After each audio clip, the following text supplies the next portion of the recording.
अब 12th के बाद ना बेटा बहुत सारे ऑप्शंस आपके पास खुलेंगे गवर्नमेंट जॉब के। हमेशा गवर्नमेंट जॉब जब भी आती हैं तो पहले फॉर्म्स आते हैं। ये फॉर्म्स आपको टाइम टू टाइम, जैसे आप ICS में आओगे ना, हम बताते रहेंगे भाई अब इस डिपार्टमेंट में वैकेंसी आ गई, जैसे FCI में आ गई, अब मान लीजिए इसमें आ गई CHSL में, जिसके लिए तुम सब एलिजिबल हो, कंबाइंड हायर सेकेंडरी लेवल, एक CHSL combined higher secondary level. जो बच्चे 12th पास कर गए उन सब के लिए आती है वैकेंसी। आफ्टर 12th तुम इसको भर सकते हो। और इसमें ना बेटा क्लेरिकल जॉब होती है, जैसे क्लेरिकल, जिसमें अच्छी सैलरी मिलती है, 32-35 हज़ार से स्टार्टिंग होती है, और फिर डिपेंड करता है तुमने कितना कौन से इस पे पहुंचे हो तुम। जैसे CHSL सब भर देना। जब भी MTS के फॉर्म आएंगे हम बताएंगे यहाँ पे क्लासेस में कि भाई MTS के फॉर्म आ गए, सारे लोग भर दो।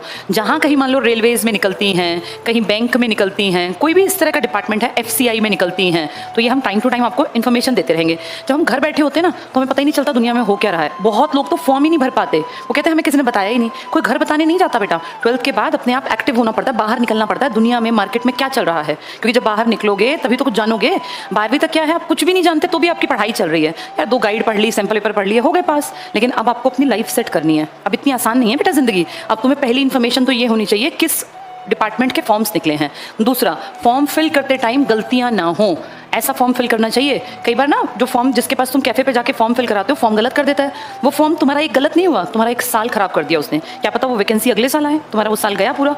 तीसरा, फॉर्म फिल करने के साथ साथ अकेले फिल करने से भी नौकरी नहीं मिलनी, अपनी तैयारी बहुत जोर शोर से करनी चाहिए। और चौथा, फिर अपना एग्जाम दे के आना चाहिए। बहुत सारे बच्चे फॉर्म भरते हैं, तैयारी भी करते हैं, आधे तैयारी करते ही नहीं। कुछ लोग एग्जाम देने नहीं जाते, क्यों? जी एग्जाम का सेंटर दूर आ गया। नहीं, एग्जाम दे दे के ही तुम्हें पेपर पास करना आएगा। पहले एग्जाम में कोई पास नहीं होता बेटा, उसमें तो 100% गलतियां होती हैं। आते आते क्वेश्चन छूट जाते हैं, फॉर्म फिल गलत कर दिया, लेट पहुंचे सेंटर पे, बहुत सारी गड़बड़ियां होती हैं। धीरे धीरे धीरे आपको पेपर देने का तरीका पता चलता है, पैटर्न पता चलता है। ये 3-4 चीजें होती हैं। इसके बाद फिर आपका आता है रिजल्ट, और रिजल्ट अगर पॉजिटिव है तो बहुत अच्छी बात है।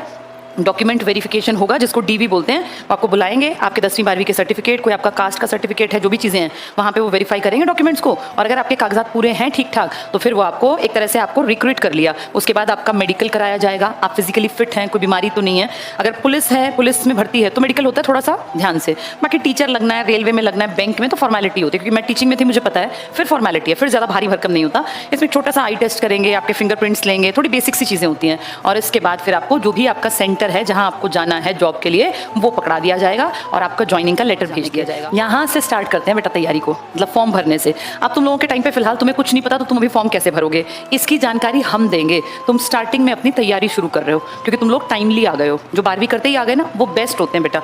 जो लोग मान लो कोई ग्रेजुएशन, आफ्टर ग्रेजुएशन आएगा तो उसकी तो उम्र 25, 22, 23, 24 साल की हो गई है, फिर दिक्कत रहती है। दिक्कत क्या रहती है फिर ना बेटा, टाइम भागता नजर आता है। जैसे मान लो कोई 24 साल का है, 24 ईयर्स का, 27 के बाद वैकेंसी घट जाती हैं। सबसे ज़्यादा वैकेंसी आती हैं 18 से लेके 27। ये बेस्ट टाइम है, गोल्डन टाइम है जॉब लगने का। इसमें जितनी जल्दी लग जाओ उतना बढ़िया। आज जैसे 24 वाला है, ये 24 में उठ के आया कि जो मुझे तैयारी करनी है। 25 तक मान लो, 25 जब तक इसकी एज हुई तब तक पेपर वेपर हुआ, फिर उसका रिजल्ट आया, फिर डॉक्यूमेंट वेरीफाई हुए, मेडिकल हुआ, हो सकता है 1 साल और 26 तक इसकी एज चली जाए जब तक जॉब मिले।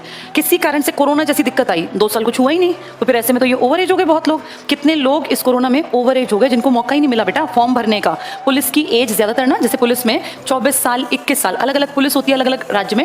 जैसे कहीं 21 साल मैक्सिमम एज है, कहीं 23 है, कहीं 24 है। तो मान लो जब कोरोना आया कोई 22 साल का था तो उसको लग रहा था कि मैं तो यार अभी तो मेरे पास 2 साल पड़े, मैं तो लगी जाऊंगा। लेकिन 22 साल के उस लड़के के लिए वैकेंसी आई ही नहीं, ना 20 ना 21, वो हो गया ओवर एज।